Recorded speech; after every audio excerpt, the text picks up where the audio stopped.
Prof, kan yang menjadi pertanyaan publik juga, apakah turunnya warning sebenarnya kan bukan turun kan, tapi peringatan bahwa kita akan terancam akan turun. Apakah kemudian turunnya kelas akreditasi itu dikarenakan tadi persoalan guru besar yang 11 itu, atau sesungguhnya karena prosedur yang kemudian tidak berjalan, SOP yang tidak berjalan? Ya, pintu masuknya munculnya karena kasus itu kan. 111. Ya. Kenapa jadi dia bermasalah kok? Jadi semestinya gitu ya. Nah, kita kembali lagi lah. Ya. Nah, kalau SOP jalan, itu tidak akan muncul kasus ini. Nah, dia akan disaring. Jadi kan kita sudah belajar lah. Jadi saya kemarin begitu kasus itu muncul, saya meminta ke teman-teman kita coba belajar di UGM. Nah, maka berangkatlah satu tim UGM kan. Nah, memang agak rumit dan agak ketat, dan tidak lagi begitu mudah untuk menjadi guru besar. Yang sekarang? Iya, kita sudah kita atur kan, aturan tuh, misalnya gitu kan. Misalnya ada syarat di mana swastinta ya. Nah, itu ada yang mengatakan 300, ada 500 kita kan tentukan. Apa sebabnya syarat Sinta 500, 300 itu? Dasarnya? Nah, bahwa seseorang jadi guru besar itu harus menulis. Dalam tulisan-tulisan jurnal biasa. Dia harus produktif menulis. Menulis di situ kan. Kalau kemudian tulisannya harus dipublikasikan di apa yang terakreditasi Sinta. Dan itu ada daftarnya kan, Pak Prof? Ya, Sinta kan. Yang lain Skopus kan, yang di Sinta aja kan. Itu sudah skornya ada sampai 300, 500, ini teriakan sudah mereka. Artinya kenapa ini disyarati? Kami belajar tuh kan SWA kepantasan, dan itu juga yang ditanyakan oleh tim pusat. Artinya bahwa seorang guru besar itu sudah banyak menulis artinya, sudah begitu mendalam ilmunya. Dan itu terkonfirmasi dari jurnal-jurnal yang ditulisnya. Di Sinta tadi. Di Sinta kan muncul, jadi skornya kan muncul. Di apa namanya di online-nya tuh kan bisa dibaca. Ini soal kepantasan. Jadi jangan sampai tidak ada di Sinta. Di Sinta tidak ada, tapi tahu-tahu jadi guru besar. Tidak pantas, jangan. Prof, artinya sebentar supaya publik paham dalam bahasa sederhana, skor-skor itu kayak semacam poin yang didapatkan. Ya, poin yang didapatkan dari atas jurnal-jurnal dari tulisan-tulisan kita. Itu di Sinta. Kalau di Skopus itu berarti lebih tinggi lagi tingkat kesulitannya. Dan itu syarat wajib. Yang Skopus. Yang Skopus syarat wajib. Yang syarat wajib itu ditentukan oleh menteri. Iya. Dan itu sudah ditentukan juga kan, Skopus itu misalnya meliputi ini misalnya juga tempatnya. Iya. Ada daftarnya. Ada daftarnya. Artinya kalau keluar dari daftar itu maka kemudian tidak diakui kan? Diakui. Nah, sekarang menjadi pertanyaan juga nih. Kita mengulang ke belakang. Artinya teman-teman yang dulu 11 itu di luar dari yang itu. Nah, yang kalau menurut mereka masuk gitu kan. Dari yang daftar. Iya, daftar. Mungkin dalam perjalanannya kan dinamis kan. Nah, dia mungkin saya kurang tahu apakah discontinue itu maksudnya beginilah. Tadinya dia masuk dalam daftar. Dalam daftar, tapi dalam perkembangannya, misalnya karena ingin merasa jurnalnya ini laku gitu kan, lalu dia menerima banyak tulisan, dipasangnya. Nah, itu kena hukuman. Oleh Indik Skopus ini. Kan ada menjaga mutu kan? Iya. Ada 3 yang IRA kan itu namanya. Ada 3. Ada yang ahlinya itu kan. Jadi ini terjaga, maksudnya jurnalnya terjaga. Bahkan sama sekali tidak boleh, misalnya karena ini banyak peminat, lalu dia menerbitkan jurnal khusus gitu kan. Ini juga dilarang. Ya. Nah, yang diminta harus jurnal reguler. jurnal reguler. Waktu saya jadi kan di Indonesia sudah ada sebetulnya apa namanya beberapa jurnal yang terindeks Scopus. Nah, itu milik Indonesia. Indonesia. Salah satunya agak lama teman saya yang ada di Sumatera. Saya tanya, kebetulan teman akrab, saya tanya, berapa sudah mereka yang mengajukan permintaan untuk mengisi, karena pada waktu pertemuan di Bali dengan dia itu ada salah satu hakim MK mau masukkan jurnal, mau masukkan artikel, artikel dia ke jurnal itu. Lalu dia menjawab, ini sudah antre 500. Dari mana saja? Dari seluruh dunia katanya. Padahal itu punya Indonesia. Yang punya kita.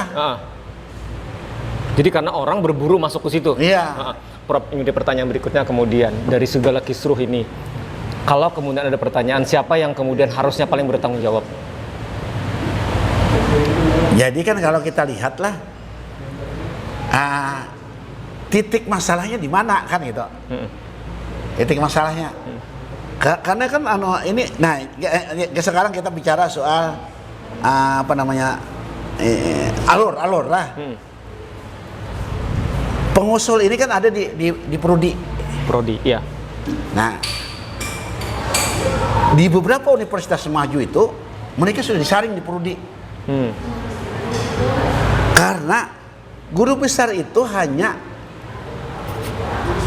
ada di satu apa namanya tuh, ada yang mengatakan ranting ilmu, ada yang mengatakan kabika, ya, ada yang menyatakan apalagi, hanya ada satu.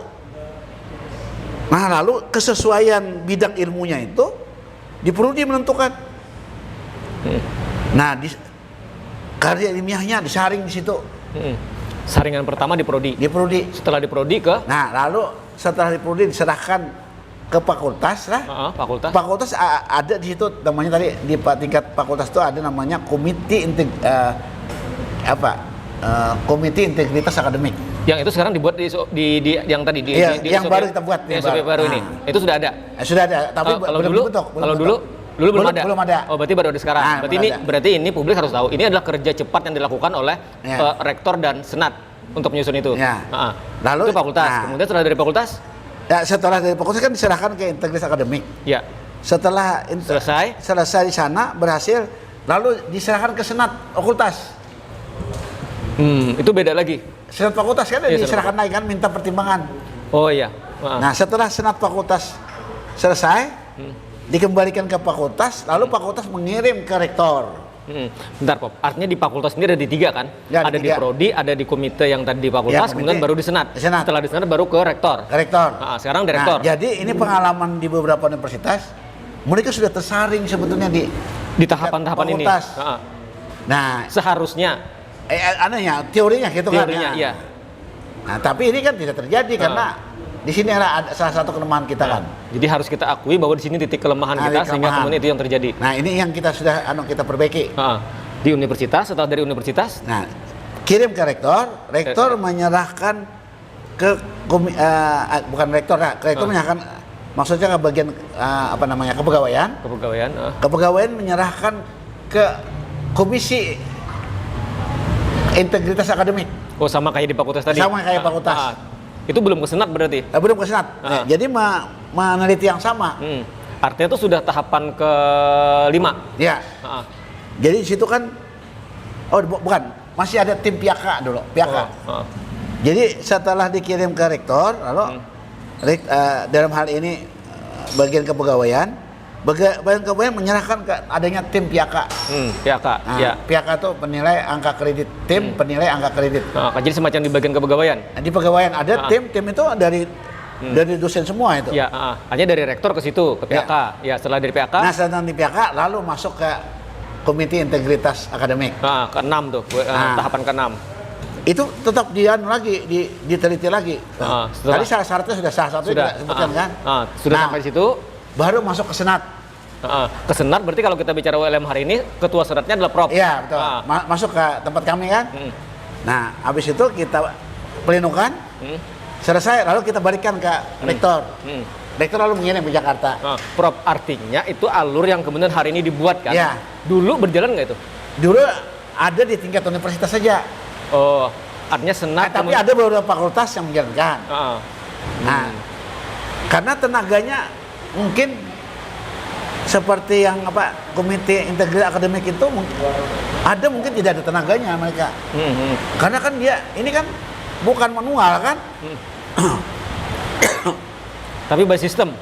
By system. Jadi kan mencek artikel-artikel itu kan lewat aplikasi. Ya, karena orang akan mencek, misalnya dia sudah mengajukan berapa jurnalnya ada di mana. Yang diteliti cuma syarat wajib aja. Oh, syarat wajib. Nah, jadi syarat khusus maksudnya. Artinya syarat khusus. Tidak semuanya diteliti. Oke, Prof, sampai di situ. Sekarang kemudian menjadi pertanyaan lagi. Dulu kan yang ramai itu hanya 11 guru besar kan? Ya. Tapi hari ini kan berkembang. Jadi berapa? 20? Ada 20 yang 20 atau 21, Prof? Nah, sekitar itu lah. Nah, artinya kemudian kenapa bisa berkembang itu, Prof? Nah, waktu saya jadi temuan. Saya dipanggil, saya juga diperiksa. Berarti Prof dipanggil sebagai ketua senat.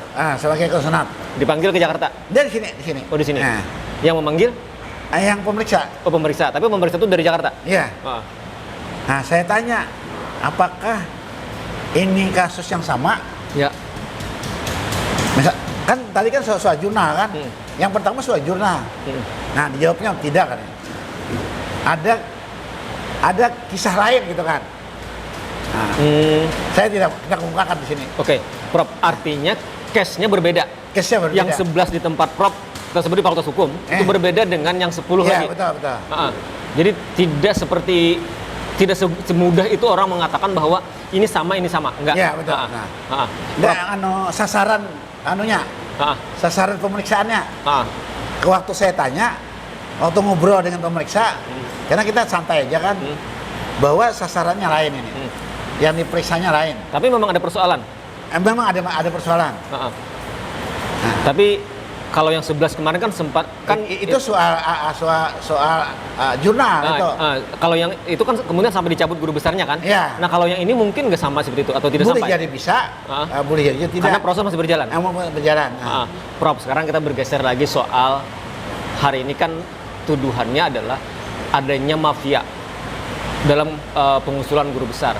Termasuk ada nama seorang guru besar di salah satu fakultas yang kemudian hari ini nama orang itu dicari-cari kan, Pak Prof.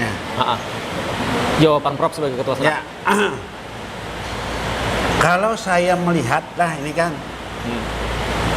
kan tadi kalau jalan ini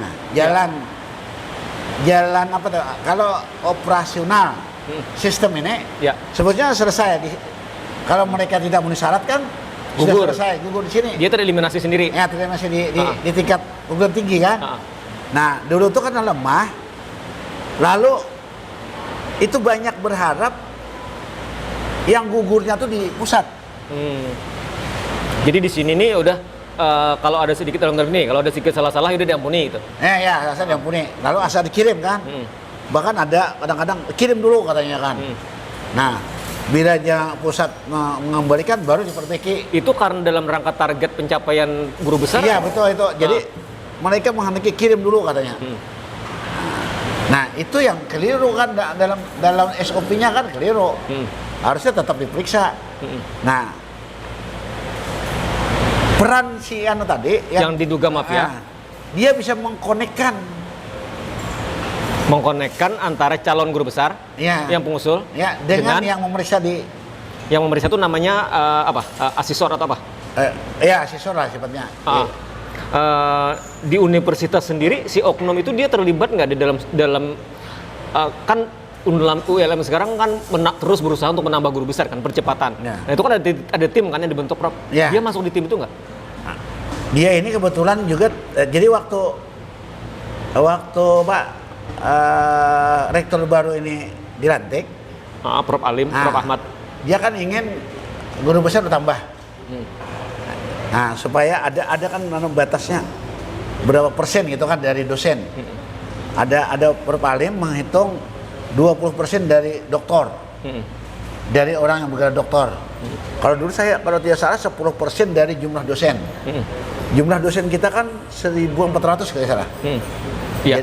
Jadi kan kalau 10%, Berarti 140. 140. Nah, pada saat itu posisinya hanya 68 Ah, guru besar. iya, artinya masih jauh. Oh jauh, jadi nah lalu dibentuklah tim percepatan. Tapi tim percepatan ini ingin membantu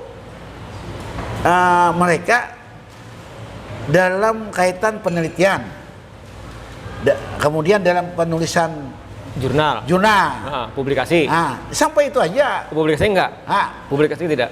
habis itu dada. Bahkan dananya pun tidak ada kan itu, tidak ada. Nah, banyak orang menduga ini ada karena kebetulan yang duduk itu kan tim PIAKA nasional. Penilai akademik, Penilai angka kredit penilai angka kredit nasional. nasional. Jadi ada beberapa dosen kita itu tim PIAKA nasional. Termasuk yang itu, orang itu. Termasuk yang itu. Oh, termasuk orang itu ada di situ. Ya ada di situ. Lalu diajak oleh rektor. Nah, mungkin banyak orang kan kita, termasuk saya tidak tahu bahwa dia punya akses yang begitu Pak, luar biasa di sana. Jadi peran dia itu sebenarnya untuk memuluskan orang dalam rangka publikasi jurnalnya. Iya, jurnalnya. Karena kan tadi kata Pak Prof kan tidak gampang orang jurnal itu bisa terpublikasi di kayak di Scopus dan segala macam tadi kan. Maka orang ini kemudian berperan untuk membantu. Jadi dia semacam dalam bentuk calo. Ya, calo. Jadi dia kalau menurut informasi yang kita baca di koran kan, dia membeli jurnal India. Nah, lalu dibawanya kan ke Indonesia. Nah, dipeliharanya. Nah, lalu di situ diminta memasukkan. Nah, lalu dia mengontak bahwa jurnal ini yang bisa memenuhi syarat. Nah, ketika ada muncul masalah ini ternyata kan tidak kan itu. Ini sini masalahnya. Prof, artinya kan dalam situasi itu boleh jadi nih 11 guru besar di Fakultas Hukum plus yang sekarang berkembang menjadi 21 dengan fakultas lain, jangan-jangan kan mereka juga jadi korban. Bisa jadi nggak? Iya, bisa. Korban karena ketidaktahuan, korban karena tadi si oknum yang hari ini kemudian bermasalah itu. Ya. Yang bersangkutan sekarang mundurkan diri. Artinya jangan-jangan kan para calon guru besar juga tidak sadar mereka masuk dalam perangkap itu. Atau ada yang sadar juga. Kalau sadar itu tidak artinya jalan pintas. Oh, tidak mungkin mereka mau kan. Enggak kali aja misalnya sadar bahwa ini cara mudah untuk menjadi guru besar. Iya, mencepat, tapi dia tidak tahu bahwa Itu bermasalah. Jurnal itu sebetulnya tidak diterima kan, tidak memenuhi syarat. Tidak tahu kan. Karena kan begitu dikirim kan lolos kan gitu. Iya. Kan dia di guru besar kan? Artinya proses di atas itu sudah dilakukan seleksi dan ternyata lulus. Karena sama kan ketika kita mengajukan misalnya plagiasi, ketika kita mengajukan nanti kan terdeteksi misalnya melebihi ketentuan. Artinya orang ini dia begitu mudah melampaui screening tadi. Iya, betul. Karena ada koneksitas tadi kan. Dan itu dimanfaatkan. Iya, dimanfaatkan. Dan itu ada duit yang bermain di situ. Iya, betul. Ada aliran dana lah di sana. Kan? Informasi yang Prof dapat berapa nilai duit dalam satu jurnal? Nah, kurang tahu. Masing-masing macam-macam kan. Tapi ada informasi nggak bayangan berapa sih Prof? Kurang tahu ya. Tapi puluhan juta. Ratusan juta. Jadi tidak murah berarti. Tidak murah. Oke. Prof, terakhir kan penting Prof sebagai ketua senat universitas menyampaikan kepada publik dalam rangka kemudian penjernihan informasi agar publik itu kan informasi di publik tidak noise kan, tidak riuh yang kemudian ini menjadi kontraproduktif soal akreditasi dan segala macam. Pesan ingin disampaikan kepada publik. Jadi semestinya kan kita kan tahunya kurang itu kan bahwa kondisi institusi lah. Itu kan ada kasus kan. Lalu ada SOP yang kurang, ada peraturan yang kurang, ada hal yang harus dilakukan tidak dilakukan. Nah, misalnya kan harusnya kita punya komite integritas, tapi kan tidak ada. Nah, kekurangan itu sedang dilakukan, sedang diupayakan dan saya kira sudah lebih 50% sudah dijalankan. Nah, tapi ternyata tidak cukup. Tadi kan saya katakan bahwa di dalam reakreditasi itu dengan membuat SOP aja tidak cukup. Tidak cukup. Tapi harus dilaksanakan. Harus dilaksanakan. Ketika SOP itu menetapkan bahwa ada tim, maka timnya harus diisi dan timnya harus bekerja. Prof, pertanyaan terakhir, waktu 2 bulan, ini penting publik untuk tahu nih. Waktu 2 bulan itu Prof sebagai Ketua Senat optimis bisa kita Ya, lakukan? karena bagian yang kurang itu hanya di tata kelola. Kan borang itu kan banyak kan, ada sampai berapa Kak? Sekarang 7 ya. 7. Jadi yang menyangkut tata kelola aja yang ini. Tata kelola pun hanya menyangkut soal proses pengusulan kenaikan pangkat jabatan fungsional. Hanya bidang itu aja yang ditata nih. Nah, yang dinilai oleh Banpiti yang banyak kekurangan. Prof, terakhir soal penyelesaian hukum untuk oknum atau siapapun yang kemudian tadi terlibat dalam persoalan ini, karena ini kan sudah meluaskan, Prof, dan terindikasi ada orang yang kemudian terlibat di situ.